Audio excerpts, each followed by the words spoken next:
I am super excited to chat with you today about a topic that I know we both are very passionate about that does not get enough attention nor investment, and that is women's health.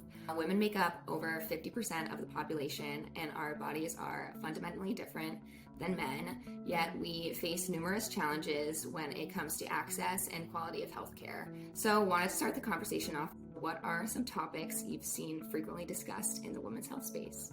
Everybody has seen the topic of women's health really gain a lot of momentum in recent years, and realistically, it's about time. And it's really come into focus and been a little bit more real as I start to face some of these, disparities and challenges myself. I recently had my first child and went through, pregnancy and postpartum and birth and all of the maternity care. And I think that really put a lens on some of the huge challenges in the space, the lack of information, the lack of communication and education. And I'm very fortunate to, be a woman who has access to a doctor and has access to health insurance, but not all women are in that situation. But excited to have the opportunity to share a little bit more about my experience and talk a little bit more about it. Definitely. And to your point, you said that you recently had a baby, a cute baby Dax, and I know that you faced some challenges during pregnancy.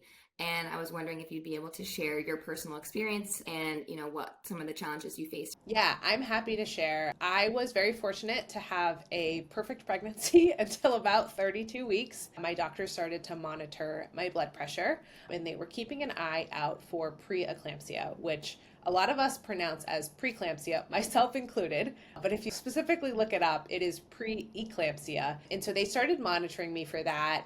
And by my 34-week appointment, I went in, got blood work, and just never left.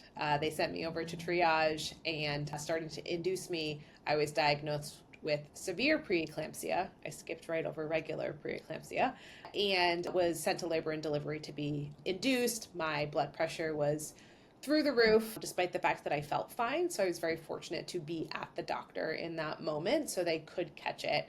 And then was induced, and 2.5 days later had my son. He was about 6 weeks early, and then proceeded to spend about 2 weeks in the NICU as a result. And, as someone who works in the healthcare space, I'm so focused on understanding what's happening to me, understanding diagnoses like that.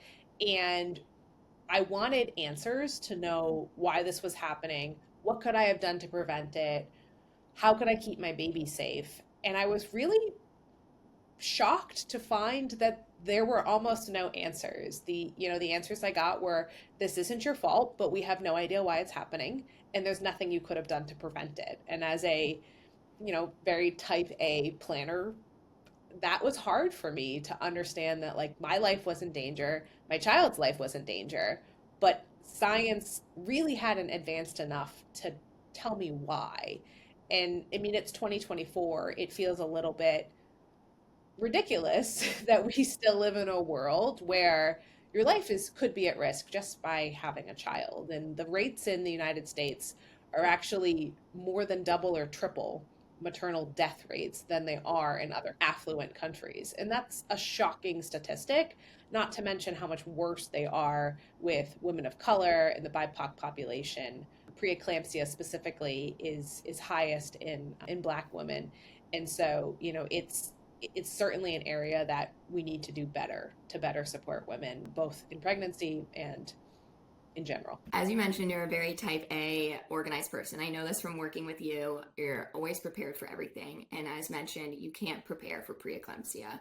How did you deal with that, and how did it lead you to be an advocate for women's health? I asked a lot of questions. I did a lot of research. I kind of came up empty, which is really unfortunate. But I think it says a lot, for someone like me who works in the healthcare space all day long and works with these types of brands and understands what goes into R&D and understands what it takes to bring a product or, a therapy to market. I understand it probably more than most. And for me to be so blind in this particular scenario, I can't imagine how someone who doesn't have a healthcare background and doesn't understand what it takes to bring a therapy or a product to market or what goes into R&D, how lost they would feel. I think it's an area we really need to improve. And, I was fortunate to have a good experience. My doctors and my nurses were incredible, but At the time, I hadn't known anyone who had been through it. And I have since learned there are a lot of people in my community and my network who have been through it. And it's something that a lot of women are facing right now. And it doesn't feel like something we should have to accept as a reality. Yeah, definitely. As we wrap up this conversation, I want to thank Amy for her time and sharing her personal story with preeclampsia, shedding a light on, a major women's health condition, just one of many that we need to have these important conversations about. Me and Amy realized that we are only two individuals and we cannot overhaul the whole healthcare system overnight, unfortunately, but we do have the unique opportunity working for Jack Health to work with brands that are pioneering innovation in this space. So before I go, I do want to ask Amy, what is one of the women's health companies that you would love to work with at Jack Health and why? Oh, I love this question. I actually sent a message to the team while I was in labor saying that the first thing I wanted to do when I got back from maternity leave was to find a brand who was working in this space to go and work with because I feel so passionately about it. There's an awesome newer brand called Comanche Biopharma right here in Massachusetts that is doing work specifically in the pre-eclampsia space. Definitely keeping an eye on them as they start to grow. Thermo Fisher also has a great product that is coming to market, which is a blood test that will help diagnose pre-eclampsia sooner. Unfortunately, it was approved right around when I got pregnant, so it wasn't quite in the market yet, but hopeful that that is a step in the right direction for other women.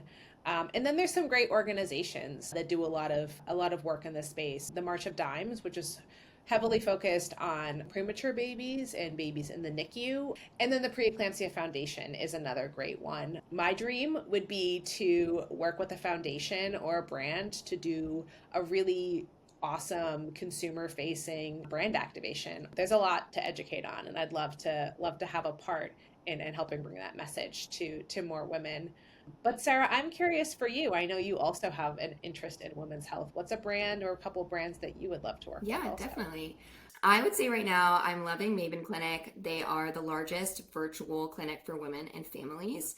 Working for Jack Morton, part of IPG, we have them as a benefit, which I think is amazing.